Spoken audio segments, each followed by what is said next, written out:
Iran और Israel के इस वार में, इस जंग में कैसे इंडिया को नुकसान होने वाला है, ज़रा इनसे सुने और पूरी वीडियो को देखें।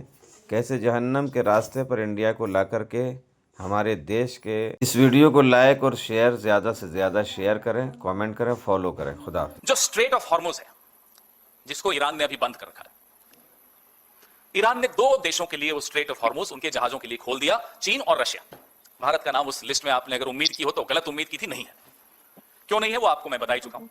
प्रधानमंत्री की आपराधिक चुप्पी, प्रधानमंत्री का गैंग्स ऑफ एप्स्टीन द्वारा जो कंट्रोल है प्रधानमंत्री के ऊपर, प्रधानमंत्री के मुंह से एक निंदा नहीं निकले, प्रधानमंत्री के मुंह से एक शोक का शब्द नहीं निकले। ये कारण है कि स्ट्रेट ऑफ हॉर्मुज जो चीन और रूस के जहाजों के लिए खोल दिया, ईरान ने भारत के जहाजों के लिए बंद है।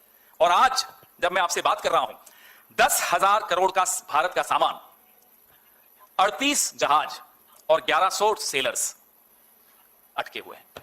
अब मैं आपको बताऊं कि पिछले 5 साल में भारत सरकार जो क्रूड ऑयल लेता है उसका आधा, लगभग आधा, और जो एलएनजी लेता है उसका भी आधा, और जो एलपीजी, जो हमारे घर में गैस होती है, 85% उस एलपीजी का इस स्ट्रेट ऑफ हॉर्मुज से निकलकर आया, जो आज बंद है भारत के लिए।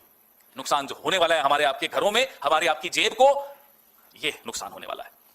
जो हमारा हाई स्पीड डीजल है, जिसका 22% रोड ट्रांसपोर्ट पे जाता है, ट्रकों में और इन सब पे, 14% रेलवे उस पर निर्भर करता है, माइनिंग और क्वेरिंग पे 13% निर्भर करता है, मैन्युफैक्चरिंग 12% इस डीजल पे निर्भर करता है, shipping 7%, agriculture and food processing 4%, power generation 4% और मिसलेनियस 26%। इन सेक्टर्स, इन क्षेत्रों का क्या होगा, ये जवाब कौन देगा? एप्स्टीन देगा, हरदीप पुरी देगा, अनिल अंबानी देगा? कौन देगा? क्योंकि नीतियां तो यही लोग बनाते हैं। किस देश से रिश्ता रखना है, किससे नहीं रखना, ये तो मोदी के हाथ में ही नहीं है, क्योंकि मोदी की जो डोर है वो किन्हीं और हाथों में है, गैंग्स ऑफ एप्स्टीन के हाथों में है। गुजरात गैस ने अभी एक निर्णय लिया कि जितने उनकी गैस सप्लाई की एग्रीमेंट्स है इंडस्ट्रियल यूजर्स के साथ, उनको रेस्ट्रिक्ट कर दिया गया, उनको सीमित कर दिया गया, क्योंकि संकट की घड़ी है। अब 32% जो गैस, उस पर निर्भरता फर्टिलाइजर्स की है, 32%। सिटी गैस डिस्ट्रीब्यूशन, जो हमारे यहां कुछ जगह पीएनजी, सीएनजी है, जो पाइप्ड गैस है, वो है 19%। पावर 12%, रिफाइनरी 8%, पेट्रोकेमिकल्स 4%, और बाकी जो है ceramic, chemical, glass, metal, small customer, वो 25%। ये हालत हो गई कि अब फर्टिलाइजर मैन्युफैक्चरर्स ने ऑलरेडी अपना आउटपुट कट करने का निर्णय लिया, क्योंकि कतर में जो लिक्विड एलएनजी की सप्लाई आती है वो सस्पेंड हो जाए। 60% एलएनजी यूरिया मैन्युफैक्चरिंग के लिए हम कतर से इंपोर्ट करते हैं। अब वो कहां से आएगा? हमारी लॉन्ग टर्म अग्रीमेंट्स है कतर के साथ, लेकिन आ ही नहीं पाएगा।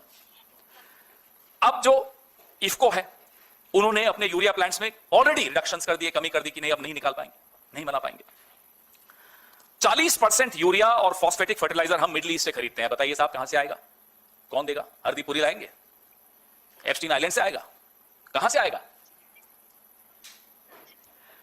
जो रिसेशन आने वाला है उसकी आप कल्पना नहीं कर सकते। खाद्य सामग्री, तेल, इन सब की जो कीमतें बढ़ने वाली हैं, उसकी हम और आप कल्पना नहीं कर सकते।